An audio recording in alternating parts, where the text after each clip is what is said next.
ये जो हमारे सैनिक धाराशायी हुए पड़े, देखो किस किस पोजीशन में है। पहले लाइट जला दो यार, इनकी शक्ल देखनी ज़रूरी है क्योंकि ये युद्ध जीत के आए। एक सैनिक कहाँ गया भाई? ये क्वार्टर फाइनल तो जीत ली, सेमीफाइनल हार के आ गई, फिर इन्हें वापस जाना है, इसलिए ये इसमें बैठी है अपने, क्या बोल रहे हैं ना, मैच की यूनिफॉर्म किट किट में ही बैठी। ठीक है, तो दोबारा जाएंगे क्योंकि प्राइज डिस्ट्रीब्यूशन होगा, है ना।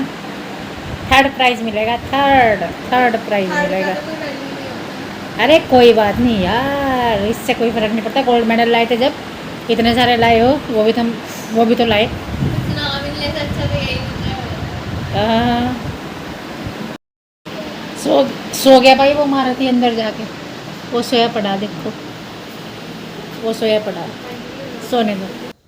तो ये थर्ड पोजीशन की इनकी वो है ट्रॉफ़ी, इस पर लिखा हुआ है district basketball championship youth category women. तो और इधर ये ब्रॉन्ज मेडल्स हैं। ये इतने सारे गोल्ड मेडल लेकर आई है, शायद 5-6 होंगे या 7 होंगे, मुझे नहीं पता, 6 तो हैं शायद, मैंने तो गिने भी नहीं, पर हाँ इतने हैं। और तो इस बार ये ब्रॉन्ज आ गए तो क्या हुआ। और ये नीचे सर्टिफिकेट्स हैं इनके। तो ये पहले तो मैच हार के आ गई थी दोपहर को, फिर यहाँ पे थोड़ा रेस्ट किया इन चारों लड़कियों ने, और उसके बाद फिर शाम को गई थी जब ये प्राइज डिस्ट्रीब्यूशन हुआ था, तब गई थी ये। तो ये कृतिका, अनन्या, वेदांशी हमारे वाली लड़की है, और अंजलि, 4 को तो मैं जानती हूँ जो यहाँ पे मौजूद थी, बाकी इनकी स्कूल की वो है गर्ल्स। और ये 9 लड़कियों के थे। तो ये स्कूल में जाएगी ट्रॉफ़ी, और ये यहाँ पे हैं अभी तो सारे। Hello everyone, welcome back to the channel. आज सैटरडे है और तारीख है 31 अगस्त। तो सैटरडे है तो मुझे शनि मंदिर जाना होता है इस दिन। वैसे मैं 2-3 हफ्ते के बाद गई हूँ क्योंकि मेरे बीमारी में निकल गए 2-3 हफ्ते, तो नहीं जा पाई। और आप सभी को नमस्कार और आप सबका स्वागत है Sunny family blogs Uttarakhand channel पर। आज सैटरडे है और तारीख है आज 31 अगस्त। तो शनिवार का दिन जब होता है तो मुझे मंदिर जाना होता है। वैसे 2-3 हफ्ते बाद गई थी मैं, क्योंकि मैं बीच में बीमार भी रही हूँ। तो ये चीज़ें हुई मेरे साथ, ये तो होती रहती है, आपको पता ही है। तो भाई घर का काम तो वैसे ही पड़ा है, झाड़ू लगाई, नहाई धोई, मंदिर चली गई, आके ब्रेकफास्ट बनाया, वो खाया, और फिर मुझे आलस आ गया, मैं बैठी हुई हूँ। तो ये देखो घर का काम वाम सारा वैसे ही पड़ा हुआ है, अब करूँगी मैं जो बचा हुआ काम है। और ये जो मैंने गले में ये माला सी पहनी हुई है, मैं नहीं पहनती इस तरह की चीज़ें, कभी नहीं पहनती। मेरा गोल्ड का एक मंगलसूत्र है मेरे पास, वो डाल लेती हूँ जब कहीं जाती हूँ, फिर निकाल के रख देती हूँ, क्योंकि मुझे वो चुभता है जब मैं लेटती हूँ। गहने वहने मैं इसलिए नहीं पहनती। तो मैं वहाँ गई थी ना गाँव में, प्रोग्राम सा था वो गाँव में, तो हबड़ दबड़ में काम कर रही थी, सुबह से लेकर लगी हुई थी, क्योंकि त्यौहार था भाई, सबके घरों में काम होते हैं। सारा कुछ करके गई, पूजा वूजा करके गई, साड़ी भी लेके गई, 2 साड़ियाँ रख के लेके गई थी, और मंगलसूत्र पहनना भूल गई। तो कीर्ति ने फिर मेरे गले में ये डाल दिया, उसका भी मंगलसूत्र टूटा हुआ पड़ा था, तो ये डाल दिया मेरे गले में कि ये डाल लो। और वैसे मुझे ज़रूरत महसूस नहीं होती उनकी, क्या ज़रूरत महसूस होती है, मुझे नहीं होती। और साड़ी मैंने वहाँ पे नहीं पहनी थी क्योंकि तबीयत मेरी उस दिन भी ख़राब थी, और मुझे ये लग रहा था कि मैं वहाँ बैठ भी पाऊँगी कि नहीं, क्योंकि एक तो गर्मी इतनी सी बर्दाश्त नहीं होती और वहाँ हद से ज़्यादा गर्मी थी। तो मुझे फिक्र हो रहा था कि मैं बैठ पाऊँगी कि नहीं। खैर भगवान की दुआ से सब ठीक रहा, और तबीयत तो ख़राब वास्तव में बहुत ज़्यादा थी, मेरे हाथ पैर ऐसे कर रहे थे, काँप रहे थे।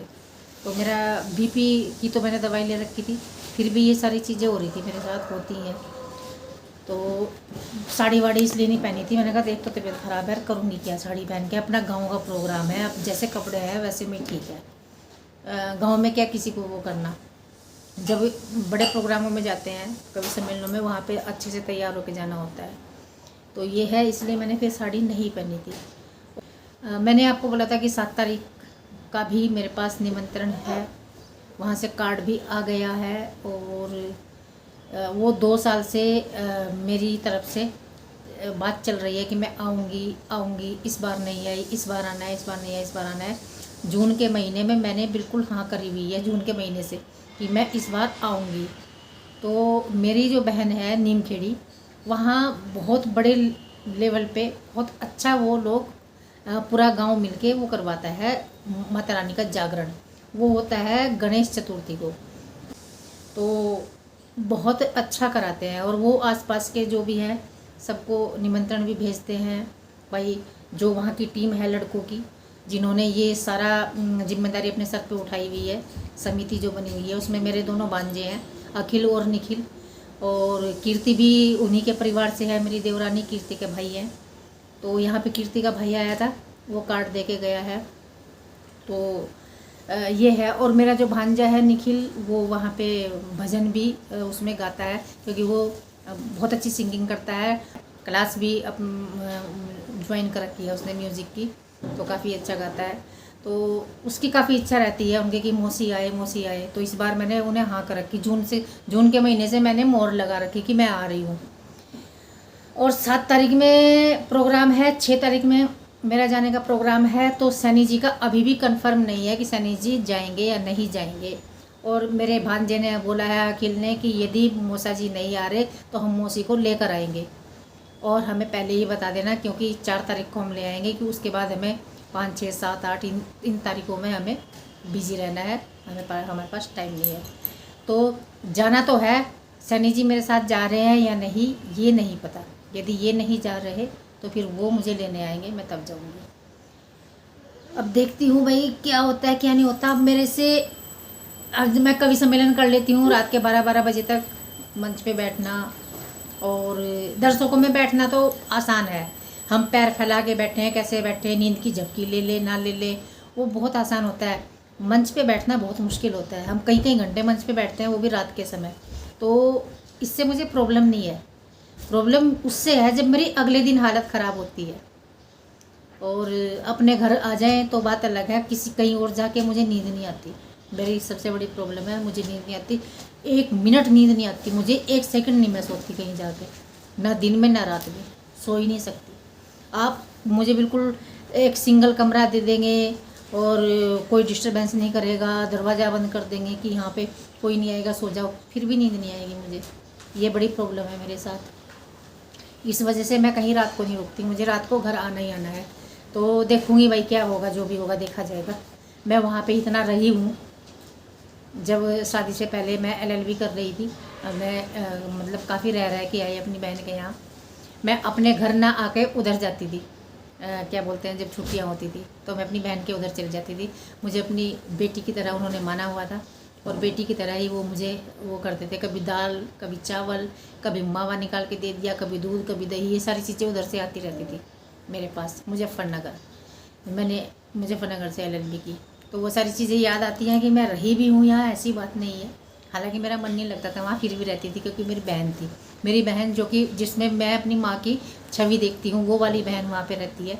और वो मुझे बिल्कुल माँ की तरह प्यार करती है। ज़्यादा उम्र में फ़र्क नहीं है, 2.5-3 साल का फ़र्क होगा मेरी बहन के मेरी उम्र में, लेकिन फिर भी वो मुझे माँ की तरह देखती है, जैसे माँ अपनी बेटी को देखती है। उस तरह से मेरा प्यार करती है मुझे, उस तरह से मेरा ध्यान रखती है। और मेरे जीजा जी तो मुझे अपनी पुत्री ही मानी हुई है शुरू से। अभी भी इन्हें धमकी दे देते हैं कि उसका बाप जिंदा है। ये मत समझ लेना कि मतलब माँ बाप दोनों स्वर्गवासी हो गए, ये एक बाप जिंदा है उसका, मैं हूँ अभी। तो इस तरह से मानते हैं वो मुझे। तो मेरी बहन वीडियो देखेगी, खुश भी हो जाएगी। अभी देखती हूँ क्या होता है क्या नहीं होता। तैयारी तो है जाने की, सैनी जी का है। और मुझे क्या है कि मुझे इनके साथ जाना है, इनके साथ आना है, बस मुझे सुविधा होती है इस चीज़ की। ज़्यादा दिन रहा नहीं जाता कहीं, देखेंगे। और देखिए मैं ये काम करने ही लगी थी कि मेरे पास फिर फ़ोन आ गया था किसी प्रोग्राम का। वो आपको अगली वीडियो में पता चलेगा क्या प्रोग्राम था क्या नहीं, ये सैटरडे वाले दिन ही। और मुझे फिर उसी समय तैयारी करके वहाँ पर जाना पड़ा। वो यहीं देहरादून में ही था लोकल। तो ये मैं यहाँ पर ड्राइंग रूम से ही कर रही हूँ, फिर बेडरूम से ही कर दूँगी। और उसके बाद फिर वो मेरे पास ये देखिए कार्ड है जो यहीं पे रखा हुआ था, रात आया था ये कार्ड, वही वहाँ का जागरण का, नीमखेड़ी का। तो वो मैं दिखा रही थी, तो ये मैंने देखे कर दिया है। और उसके बाद मैं वो करूँगी, अंदर वाला रूम साफ़ करूँगी। ये जो ड्राइंग रूम है हमारा, इसमें बहुत ज़्यादा कुछ तो करना नहीं होता। देखिए सोफ़े सही करने होते हैं, ये बेड सही करना होता है, और जो ये मोमेंटो वगैरह है इनकी डस्टिंग करनी होती है, वो भी रोज़ नहीं, डस्टिंग हफ्ते में एक बार भी कर दो तो तब भी ठीक रहती है, पर हाँ करनी होती है। जो भी आता है वो इन्हीं को देखता है, उठा के भी देखता है, तो इन पे तो धूल जरा सी भी मुझे पसंद नहीं है, बर्दाश्त नहीं है बिल्कुल भी। तो यहाँ पर तो खैर मैं सारी चीज़ें ही चमका के रखती हूँ इस वाले उसकी। तो मैं कह रही थी कि वो ऐसे करके मेरे पास निमंत्रण आ गया था, प्रोग्राम 2 थे लेकिन थे एक ही बिल्डिंग में एक ही जगह, तो ये था। और ये नहीं था कि अलग अलग जाना पड़े, पर यह है कि अचानक से फ़ोन आता है तो एकदम से तैयारी करनी पड़ती है। मुझे तो सबसे पहले ये होता है यार क्या पहन के जाऊँ, क्या पहन के जाऊँ। फिर ये देखिए मेरा अंदर वाला रूम ना इस तरह से पड़ा हुआ है, बस इसकी वीडियो नहीं बनाती, मैंने पहले दिखा दिया, अब इसे ठीक करूँगी, उसके बाद फिर से आपको दिखाऊँगी। ये देखिए मैंने ठीक कर दिया, और ऐसा नहीं है कि समय नहीं लगता, काफ़ी समय लगता है हर चीज़ में, हर काम में। इसके पूरे बेड की डस्टिंग करती हूँ मैं, इस पर बहुत धूल बैठती है, तो ये दोनों मैंने कर दिए।